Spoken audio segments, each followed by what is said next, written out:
When I first saw the snippet of the story in 1996, I actually picked up the phone and I called them and I said, hey, can I come on down there? And the Reverend actually said to me, it's a free country, you can go wherever you want.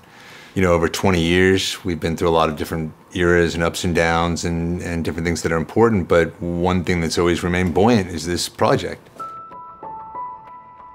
Andrew Heckler, director of Burden, which is premiering in the U.S. dramatic competition at the 2018 Sundance Film Festival.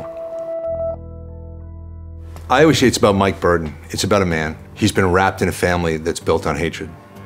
And any family is better than no family. He falls in love with a single mom, and it's a true, unique love, and it's for the first time. So, I mean, it's Mike Burden's journey from a lifetime of hatred and bigotry into tolerance and acceptance and learning love. Garrett Hedlund and Andrea Riseborough, we went and we visited the real people and we established relationships with them. The story commands that you put 100% in, that you give it your all, and everybody to a fault. Austin Hebert, Usher, Forrest Whitaker went and spent time on his own with the Reverend Kennedy. They all took it so deeply, so personally. There are certain scenes in the movie where I get confused. I'm watching and I'm like, wow, that's not even Garrett, that's Mike Burden. When we would go location scouting, I would go, that's the place. And they was like, what are you doing? I'm like, pull over. I'd run in, knock on the door, how you doing?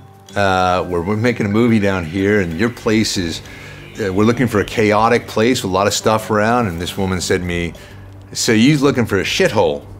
And I said, well, I wouldn't have said that. And she goes, because this is a shithole, and if you want to use it, you can. And that's the location we actually used for Plantation Concrete. You know, Stephanie Haas, who is the set designer, Annette, who is the costume designer, they got the real stuff from the real places, and they filled this place up and the people up with real stuff, which was disturbing to say the least.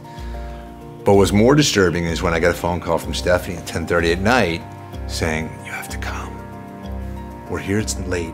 And there's people here who are shopping at the store now thinking it's a real store. This is the yin and yang of life, you know, I mean, here we are being completely welcomed by everybody in this small town in Georgia. And yet on the other hand, there's also people shopping down there that to them, this is awesome. I don't think in good and evil.